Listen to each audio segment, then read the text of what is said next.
நோய்வாய்ப்பட்டு செத்து போயிடுவான், ஆக்சிடென்ட் செத்து போயிடுவான். சாகாத மனிதன் கிடையாது. ஆனா நம்முடைய சசிகுமாருடைய மரணம் ஒரு சரித்திரத்தை மாற்றி இருக்கின்றது. எதற்காக சசிகுமார் கொல்லப்பட்டார் என்று சொன்னால் இந்து சமுதாயத்திற்காக, இந்துக்களுக்காக வேலை செஞ்சார், அவ்வளவுதான். அவர் இஸ்லாமியருக்கு எதிராக வேலை செய்யல, இஸ்லாமிய அடிப்படை பயங்கரவாதிக்காக வேலை செய்யல. சசிகுமார் எதுக்காக சொல்றாரு? யாரை திட்டினாரா? அவருக்கு மேடையில் பேச மாட்டார். யாரை பத்தி அவரை பத்தி யாரும் கோவப்பட மாட்டார், சிரிச்ச முகத்தோடு இருக்கிறவர், அவ்வளவுதான்.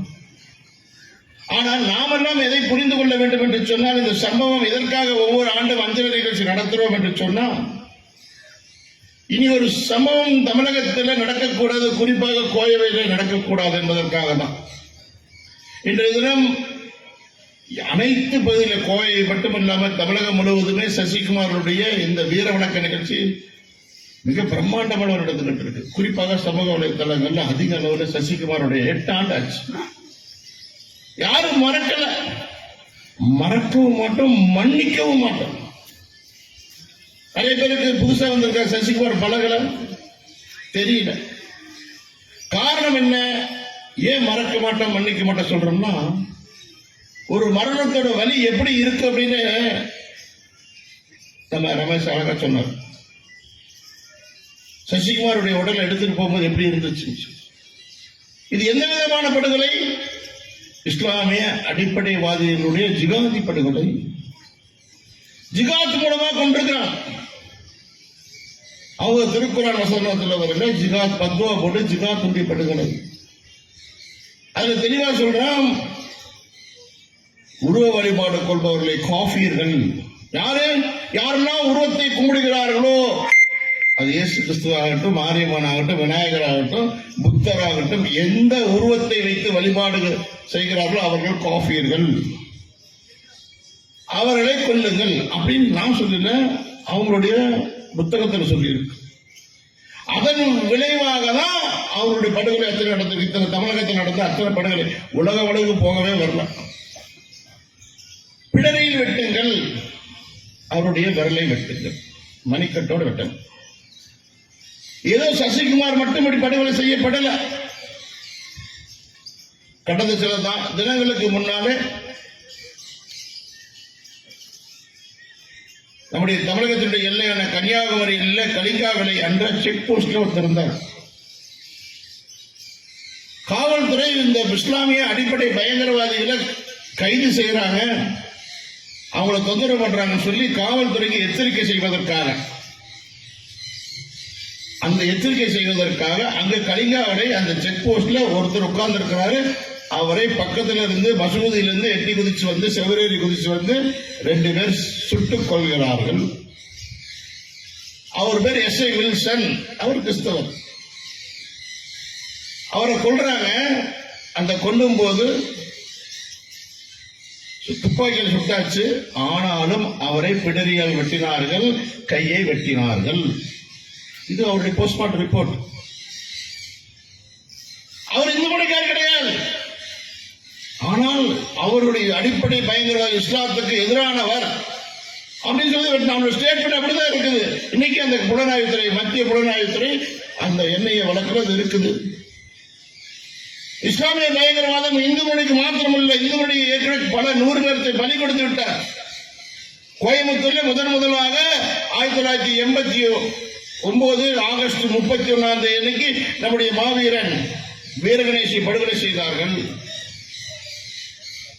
வீரகணேஷை 5 பேர் கொண்ட கும்பல் வெட்டி கொன்றார்கள்.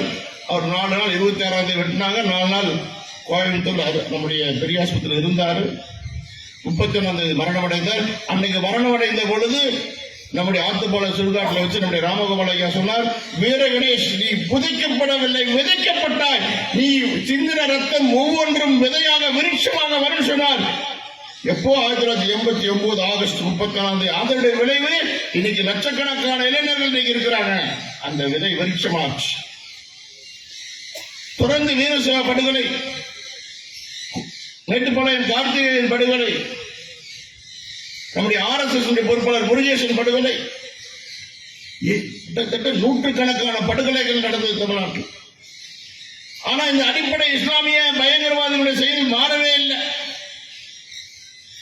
இதே மாதிரி இன்னொரு சம்பவத்தை சொல்றேன். எதுக்காக? யாரையும் பயமுறுத்துவதற்காக இல்ல, எச்சரிப்பதற்காக.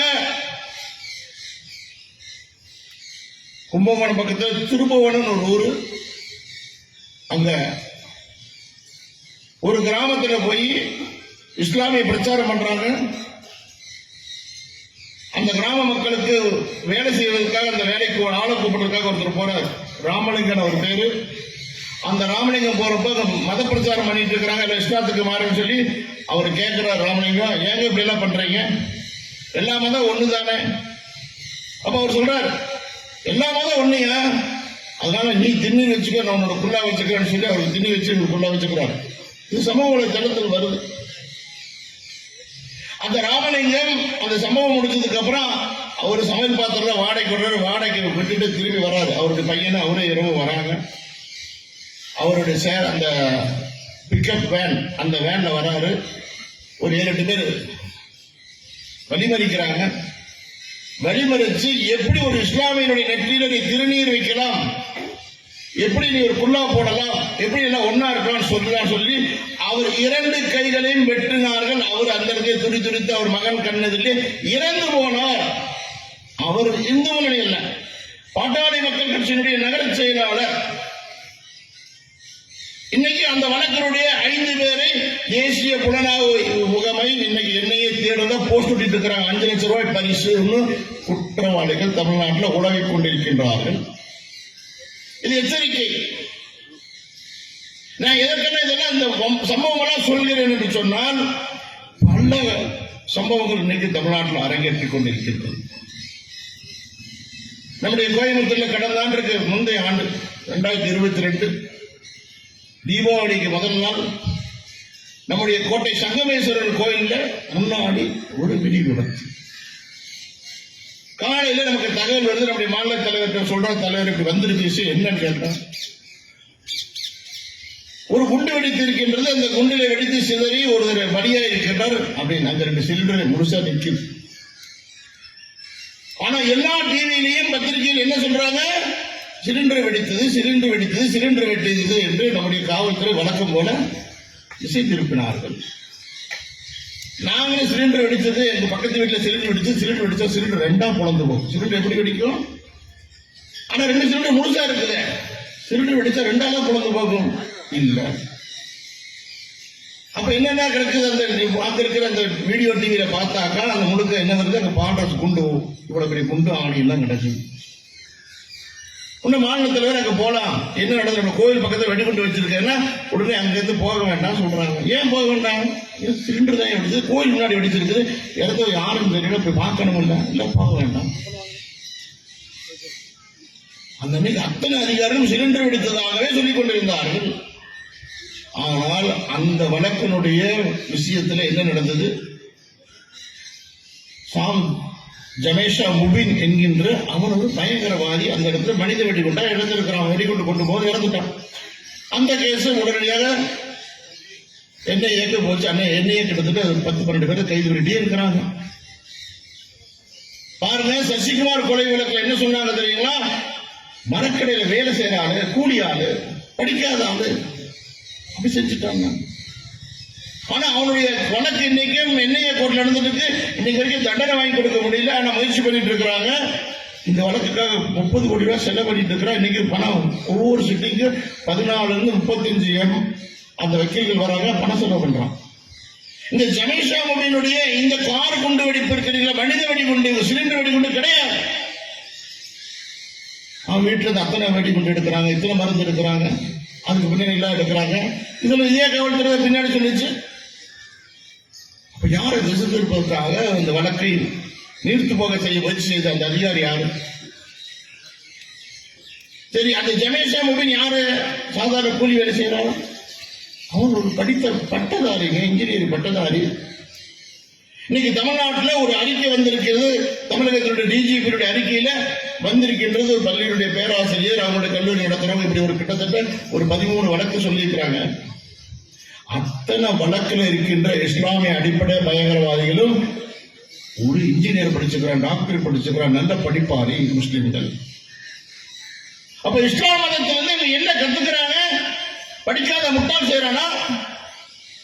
இதெல்லாம் நமக்கு விழிப்புணர்வு இல்லாத இந்த படுகொலை நடக்குது. இந்த படுகொலைக்கு காரணம் என்னன்னா, இஸ்லாமிய மதம் தமிழ்நாட்டில் ஆதிக்கம் செலுத்த பார்க்குது. அர்த்தம் எப்படி இஸ்லாத்தினுடைய சட்டத்தை தமிழ்நாட்டில் அமல்படுத்த முயற்சி பண்றாங்க? தமிழ்நாடு இஸ்லாத்துக்கு சொந்தமானதா? இது ஜனநாயக நாடு இல்லையா? இந்த நாட்டில் நம்ம அரசியலமைப்பு சட்டம் இருக்காதான்? இருக்கக்கூடாதுங்கிறான். அப்படிதான் இந்த அர்த்தம் நடந்துட்டு இருக்குது. நடந்துருக்கு அத்தனை சமூகம் அப்படிதான் நடக்குது. இவன் ஒரு சட்டம் வச்சுக்கிறான், அவன் டீம் வச்சுக்கிறான், அவன் சொல்றதான் நடக்கணும். கொஞ்ச நாளைக்கு முன்னாடி பெரியார் திராவிடர் விடுதலை கழகத்தில் ஒருத்தர் சேர்றான். அவன் சேர்ந்து அந்த பேஸ்புக்ல போடுறான், அவனோட சமூக வலைதளத்தில் போடுறான், கடவுள் இல்லை, கடவுளை வணவன் முட்டால் பரப்புவன் காட்டுமிராண்டி அப்படின்னு தீக்காவுடைய வசனத்தை போடுறான். அடுத்த நாள் செத்து கிடக்கிறான். அவன் பேரு முகமது ஃபாரூக். முகமது ஃபாரூக்கை கொண்டவங்களை பிடிச்சாங்க நம்முடைய காவல்துறை. அவனுடைய ஸ்டேட்மெண்ட் என்ன சொல்ல தெரியுங்க? இஸ்லாத்திலே கடவுள் இல்லைன்னு சொல்லக்கூடாது. எங்க மாதிரி வீரமணி இருந்து வேணாப்பான சுபவீரப்பாண்டின்னு சொல்லிட்டான்னு தெரியுதா? நாங்கள் விட்டுதான் வச்சுக்கிறோம். அவன் நாங்கள் கண்ணு கூட அடிக்கிறது இல்லை, செருப்பு கூட அடிக்கிறது இல்லை. விட்டுட்டப்போ என்ன கத்திட்டு போட்டு அவன் பேஸ்புக்ல கடவுள் இல்லைன்னு முகமது ஃபாரூக் போட்டா, அவன் ஒரு அமைப்பில் சேர்ந்திருக்க பெரியார் திராவிட கழகத்தில் கடவுள் மறுப்பு கொள்கையில் அவனை வெட்டி கொண்டுட்டாங்களா கோயம்புத்தூர்ல? அப்ப என்ன அர்த்தம்? இஸ்லாமுடைய ஆட்சியை இங்கே நிலைநிறுத்துவோம், இஸ்லாத்துக்கு எதிராக யார் செயல்பட்டாலும் கொள்ளுவோம். அப்ப இங்க சட்டத்தின் ஆட்சி இல்லையா? அப்ப நமக்கு விழிப்புணர்வு வேணுமா வேண்டாமா?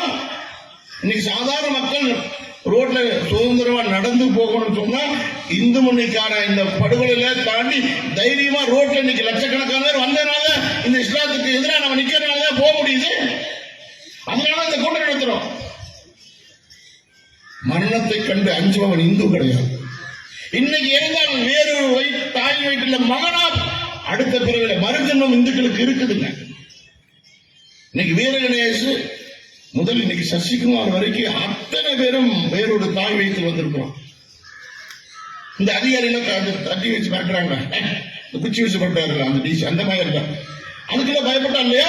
நாங்க உயிருக்கே பயப்படாமல் இன்னைக்கு எங்க வீட்டுல வாய்க்கரிசி வாங்கிட்டு தான் வந்திருக்கிறோம். நாம மரணத்துக்கு நாங்க வரவே இல்லை, பயந்து போவே இல்லை. அதிகாரிகள் புரிஞ்சுக்கணும். ஆட்சி மாறலாம். காவல்துறைக்கு இன்னைக்கு நாளைக்கு இஸ்லாமிய பயங்கரவாதிகள் ஆயுதம் எடுத்து வந்தா உங்களுக்கு திருப்பி தாக்க உங்களுக்கு உத்தரவு வந்தாதான் காத்துட்டு இருக்கோம். ஏன்னா வாணியம்பாடியில் அப்படியே நடந்தது.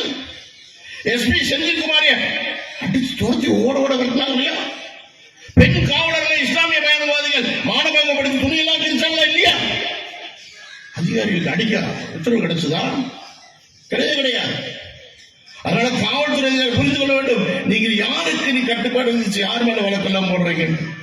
தர்மத்திற்காக எதையும் எதிர்பார்க்காம இந்த தேசத்திற்காக, மதத்துக்காக, இந்த ஊருக்காக வேலை செய்யறோம். நாங்க காவல்துறைக்கு இந்த நாட்டில் பாதுகாப்பு இல்லைங்க. எங்க வில்சன் சொன்னாங்க, அவர் வயசானவர், அடுத்த மாசம் ரிட்டையர்ட் ஆக போறவர், ஒரு எஸ்ஐ என்ன பண்ண முடியுது? தண்டனை வாங்க முடிஞ்சது, அவங்களால வாங்கி கொடுக்க முடிஞ்சது. இன்னைக்கு முடியலையா? ஒரு காவல்துறைக்கு எவ்வளவு கேவலமான செயல். ஒரு அஞ்சலி கூட நடத்தி பாருங்க. நீங்க வில்சன் எதுக்காக இருந்தாரு? அந்த சேர்ல யார் இருந்தாலும் கொள்ளுவாங்க. ஸ்டேட்மெண்ட் வில்சன் கிடையாது. போலீஸை பயமுறுத்துவதற்காக நாங்க படுகொலை செய்யறோம். அந்த இடத்துல வில்சன் மட்டுமல்ல, யார் இருந்தாலும் கொள்ளுவாங்க. அந்த இஸ்லாமிய அடிப்படை பயங்கரவாத ஸ்டேட்மெண்ட். அப்ப நாம எதை புரிஞ்சுட்டு இருக்கிறோம்? இந்த அரசாங்கமும் அதிகாரிகள் என்ன புரிஞ்சுட்டு இருக்கிறாங்க? இன்னைக்கு இருக்கின்ற இளைஞர்கள்லாம் இந்த தேசத்திற்காக, நம்முடைய மதத்துக்காக, இந்த ஊருக்காக வேலை செய்வார்கள். இந்த சசிகுமார் விட்டு சென்ற பணி என்ன? பணி செய்தே பணிந்திருப்பார். இதுக்காக சமுதாய ஒற்றுமைக்காக வேலை செஞ்சார். அதுக்குதான் சொல்றோம். இந்த நாடு காவிமயமாகும். இந்த ஊரில் இருக்கின்ற அத்தனை இளைஞர்களும் விழிப்புணர்வு அடைவார்கள். எல்லாம் காவி கொடி கீழே வருவதற்காக தொடர்ந்து வேலை செய்வோம், பணி செய்து பணி தீர்ப்போம் என்று சொல்லி வாய்ப்புக்கு நன்றி கூறி விடுகிறேன். நன்றி, வணக்கம். பாரத் மாதா கி ஜெய்.